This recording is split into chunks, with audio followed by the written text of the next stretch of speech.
Halo, bestinya Ketani. Besti, setelah kurang lebih 8 bulan, persidangan Yoke Hanggono atas laporan Fitri Sahutero memang akhirnya sudah menemui vonis, yaitu 2 tahun penjara dan denda 50 juta rupiah. Nah, namun saat wawancara bersama awak media usai sidang putusan vonisnya, Yoke yang sempat membahas perihal adanya dugaan penyebaran data pribadi yang diduga dilakukan Fitri dengan mengunggah foto pasportnya. Hal tersebut pun akan dipertimbangkan Yoke katanya.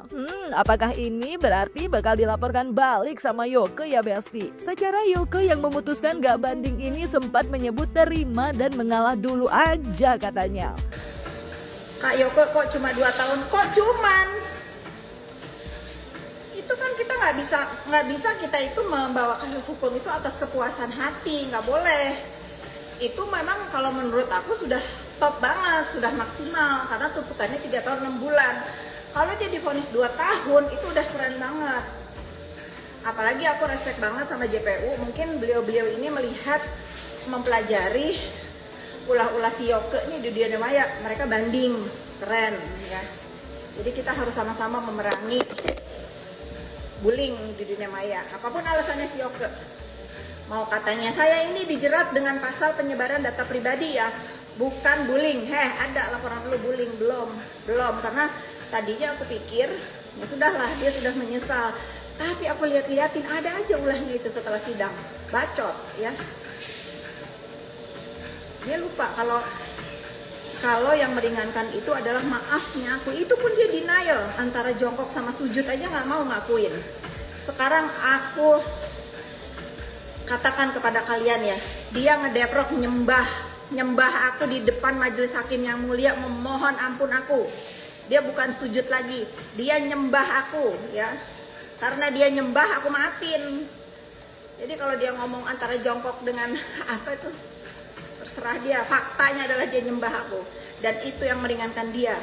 Kalau dia nggak nyembah dan aku nggak maafin, bisa lebih kali lu divonis beneran. Kesel guys. Tapi dia bisa ya di penjara, kata dia WNA Bu. Nah sementara itu Fitri yang diduga telah mengetahui hal tersebut dalam video yang beredar di sosial media. Fitri diduga murka hingga ia yang mendukung JPU banding karena menurutnya tahu kelakuan Yoke di dunia maya, menyebut bacot saat membahas terkait penyebaran data pribadi yang diduga bakal jadi laporan balik Yoke kepadanya. Banding ya. Tapi kan di sini si juga speak-speak. Ya, karena yang saya tahu lebih baik menerima karena kan tuntutannya 3 tahun 6 bulan. Kalau misalnya kurang dari 2/3, mereka pasti ya tanda tanya gitu kan. Jadi ya yang udah ya lebih baik kita mengalah dulu lah gitu. Illegal access yang dirasakan kerugiannya apa? Dia mengupload data pribadi saya, yaitu paspor dan CCTV di Bandara Soekarno-Hatta. Nah itu tanda tanya, kok bisa seorang Fitri Sahutero punya video CCTV di Bandara Soekarno-Hatta? Punya akses apa? Bisa CCTV loh, bukannya foto kamera wartawan atau apa. Kalau wartawan oke lah, ini merupakan hal yang sensitif ya. Nah Besti, kalau Fitri sebelumnya diduga terlihat sewot sambil membahas pembulian, hal berbeda justru terlihat dari Yoke yang mengaku nggak banding atas vonisnya dan memilih menerima hukuman karena menurutnya ia terjerat dengan UU ITE, bukan pembulian. Tak seperti Fitri, katanya Yoke yang diduga melakukan illegal access dan juga diduga telah melakukan pengancaman kepadanya. Namun, Yoke yang menerima putusan vonisnya tersebut juga merasa mendapat banyak hikmah atas apa yang ia alami, termasuk perihal teman yang menjauh Besti. Meski ia menduga dirinya dijebak lantaran teriming-imingi uang 1 miliar lewat sayembara dan merasa memiliki bukti, namun malah dilaporkan, hanya bisa menerima dan menyerahkan kepada kuasa hukumnya. Saya mikir mau gimana pun saya apapun yang saya perbuat saya sudah lakukan. Saya sudah di sini 8 bulan, saya menerimanya. Saya harus melihat konsekuensinya. Jadi apapun itu, ini kan undang-undang ITE, illegal access, bukan pembulian, bukan apapun itu yang di luar sana yang dilontarkan ke saya, ya kan. dan itu pun yang dilakukan sama dengan saudari Fitri Sauterum, illegal access, mengupload paspor saya, mengancam saya. Makanya itu saya pikir ya kalau misalnya emang di Indonesia emang ada hukum seperti itu ya saya harus jalani dan saya harus terima gitu. Jadi ya nanti mungkin upaya-upaya lainnya mungkin nanti pengacara saya yang bisa proses kedepannya atau gimana pun, karena saya nggak mengerti hukum ya, saya nggak orang awam, saya merasa di sini awalnya cuman bersosial media, bermain Instagram, awalnya berkonflik sama Nikita Mirzani dan ada konflik sama Fitri, terus ada sayembara dan ya saya merasa kayak di set up, kayak merasa dijebak, tapi ya sudah terjadi juga kan waktu 8 bulan nggak bisa saya putar balikan, saya harus menjalani ini ya. Banyak hikmahnya yang saya bisa terima, banyak pelajaran yang saya bisa ambil dari hidup ini. Ada teman-teman yang bisa support, ada teman-teman yang meninggalkan, semuanya itu buat saya adalah nilai yang positif gitu. Yoga banyak yang mengatakan kalau Yoga ini sebenarnya dijebak, mungkin menanggapinya. Karena kan dari awalnya semua orang tahu siapa sih yang nggak mau uang 1 miliar sih. Coba di perekonomian sekarang diiming-iming kalau bisa buktiin dapat 1 miliar, ada buktinya, ada jawabannya, malah dilaporin. Jadi saya tahu saya dilaporin ada yang lain-lain tentang UITE pencemaran nama baik. Tapi kan kalau misalnya fakta itu nggak bisa, ya kan. Jadi kalau misalnya sekarang saya kena illegal access dan yang mungkin dipertimbangkan bahwa sayembara dan tantangan itu kurang kuat atau gimana ya, saya kurang ngerti hukum. Tapi ya mungkin ya nanti pihak pengacara saja yang mungkin ada upaya lain gitu. Meski belum memastikan di hadapan media terkait langkah hukum selanjutnya, namun kuasa hukum Yoke menyebut tidak menutup kemungkinan untuk Yoke menggunakan hak hukumnya untuk mencari keadilan, Besti.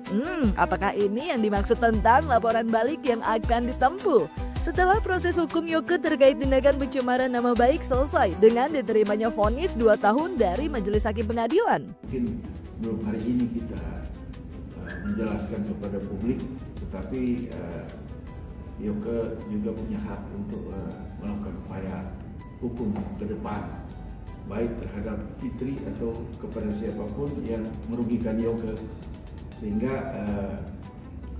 apapun yang sudah diputus hari ini Yoke sudah menerima dengan lapang dada, dan tentu kita sebagai pihak sangat menghormati apa yang menjadi keputusan Yoke dan apa juga yang sudah diputus oleh Majelis Hakim. Berarti tadi apa yang disampaikan Yoke sebelumnya akan melakukan upaya hukum terkait illegal access, salah satunya mungkin? Ya barangkali seperti itu ya, sudah jelas, sudah terang, juga di media sosial sudah terungkap ya, sudah terjadi bahan diskusi, sehingga ya tidak menutup kemungkinan dan tidak juga salah bila ke depan upaya itu kita lakukan. Dan buat teman-teman yang tahu, mungkin perdamaian aku dan saudara Fitri sudah terjadi, tapi kan kalau misalnya hukum harus berlanjut, itu pun sama. Aku kan pernah ingin melaporkan Fitri 2024. Jadi kalau misalnya sekarang saya udah di posisi ini, ya saya juga minta keadilan lah gitu kan. Seperti itu sih sebenarnya. Berarti akan proses perjalanannya panjang kembali? Kan kasus ini sudah selesai, ya kan. Jadi mungkin nanti saya pertimbangkan dulu lah sama yang lain-lain, dimana ada pro and con-nya, semua pasti ada kan, ya kan. Nggak semua laporan itu ya kita harus proses dulu lah ya, nggak bisa cuma semena-mena terus kita jalanin gitu. Jadi ntar saya koordinasi dulu sama tim kuasa, sama keluarga, sama yang lain, mungkin ada mediasi atau apa, kita nggak tahu. Nah, kalau kubu Yoke belum memastikan, beda sama Fitri yang justru kayak udah siap banget. Bukan tanpa alasan, Fitri dalam video yang beredar di sosial media ini mengaku kesel kalau udah dimaafin malah berulah lagi katanya. Hingga ia pun kembali bilang bacot sambil diduga mengingatkan kubu Yoke untuk membuktikan, Besti. Ya aku tunggu, aku sangat menunggu dia mau ngelaporin aku apa. Tapi pastikan dulu warga negara dia milih mana ya. Aku tungguin. buktikan banget, jangan bacot ya, mau lupar lapor. Ayo, aku geram banget kalau orang udah aku maafin tapi ada aja ulahnya.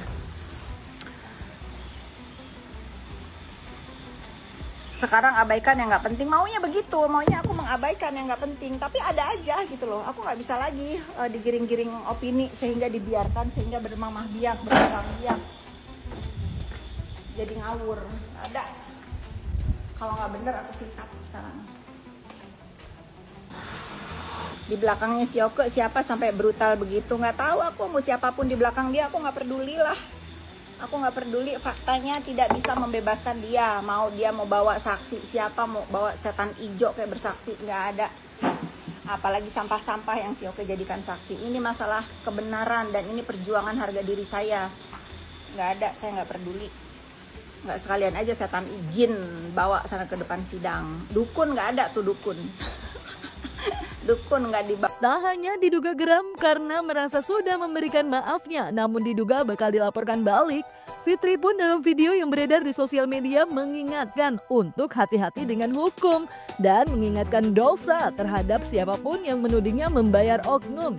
Bahkan Fitri pun sampai bersumpah kalau ia tak melakukan hal tersebut, Besti.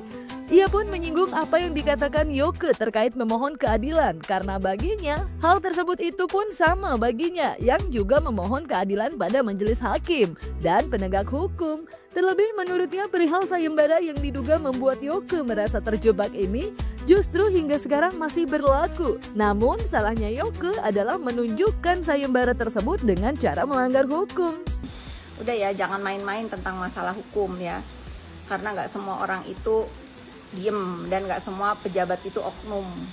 Aku demi Allah lillahi ta'ala, aku gak ada tuh yang dituduhkan sama mereka itulah apalah, bayarlah inilah, kalian dosa. Kalau aku udah di bawah langit ini, aku menyerahkan masalah ini seadil-adilnya kepada penegak hukum. Seperti si Yoke itu ngomong, hanya kepada majelis hakim yang terhormat saya mohon keadilan. Sama, saya pun begitu, hanya kepada majelis hakim yang mulia saya memohon keadilan.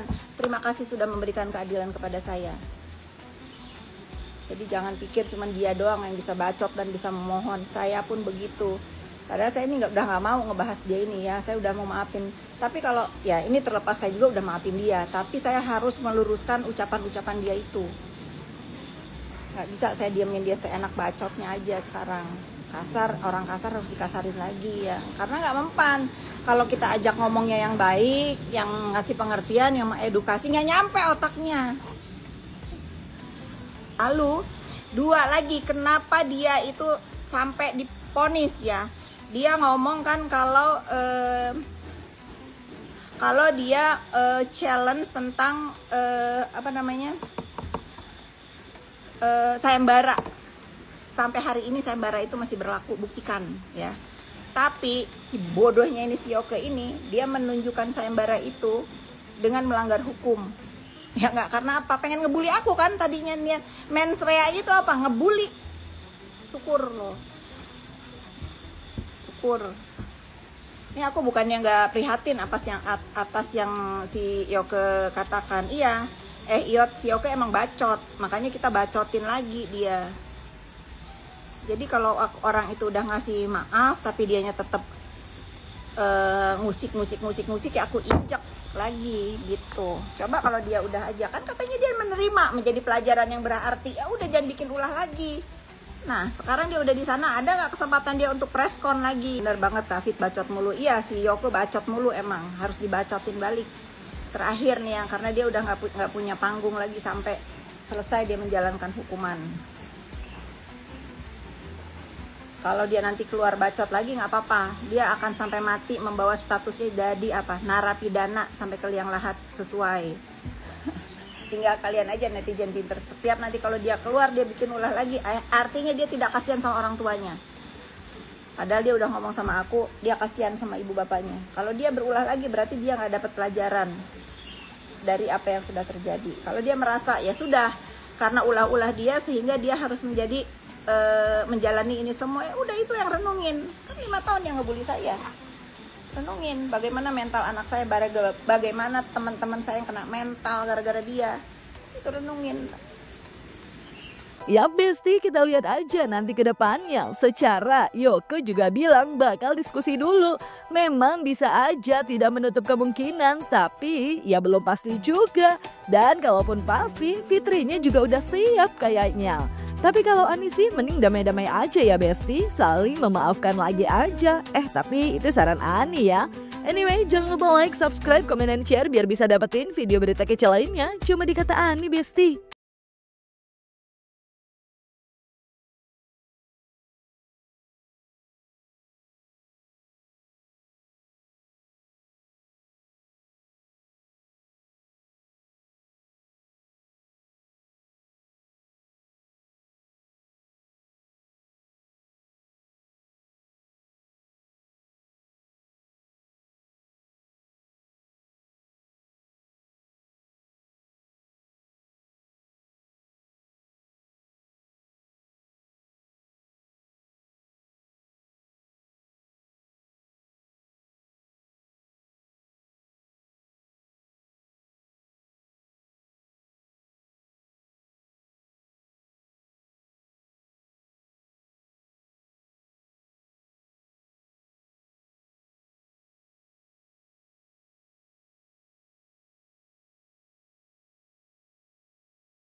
Ya barangkali seperti itu ya, sudah jelas, sudah terang, juga di media sosial sudah terungkap ya, sudah terjadi bahan diskusi, sehingga ya tidak menutup kemungkinan dan tidak juga salah bila ke depan upaya itu kita lakukan. Dan buat teman-teman yang tahu, mungkin perdamaian aku dan saudara Fitri sudah terjadi, tapi kan kalau misalnya hukum harus berlanjut, itu pun sama. Aku kan pernah ingin melaporkan Fitri 2024. Jadi kalau misalnya sekarang saya udah di posisi ini, ya saya juga minta minta keadilan lah gitu kan, seperti itu sih sebenarnya. Berarti akan proses perjalanannya panjang kembali. Kan kasus ini sudah selesai, ya Iya. kan. Jadi mungkin ada, nanti saya pertimbangkan dulu lah sama yang lain-lain, dimana ada pro and con-nya semua pasti ada kan, ya kan. Nggak semua laporan itu ya kita harus proses dulu lah, ya nggak bisa cuma semena-mena terus kita jalanin gitu. Jadi ntar saya koordinasi dulu sama tim kuasa, sama keluarga, sama yang lain, mungkin ada mediasi atau apa, kita nggak tahu sih. Memang Itu ada tadi kerugian sebetulnya, apa? tidak sudah yakin kamu banding.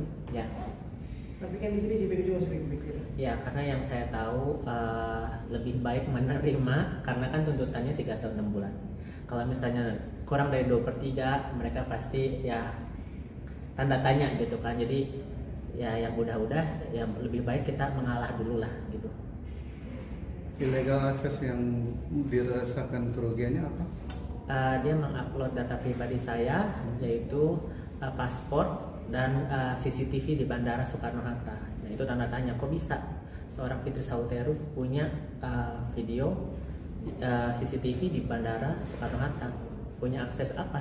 Bisa CCTV loh, bukannya foto kamera wartawan atau apa. Kalau wartawan oke lah, ini merupakan hal yang sensitif ya.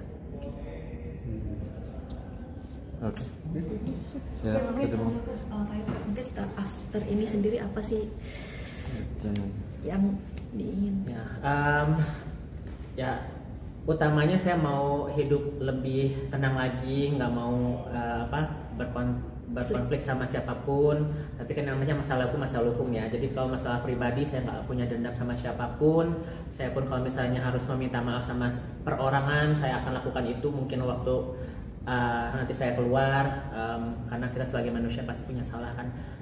Tapi ya balik lagi, kalau misalnya nanti ada upaya-upaya hukum kan, itu hukum dan soal pribadi itu dua yang berbeda ya kan. Jadi jangan ikut emosi, jangan apa, karena ya balik lagi ini negara hukum kan, bukan cuman karena kita orang biasa terus kita diem aja, kita ditindas, kita diem aja terus menerima.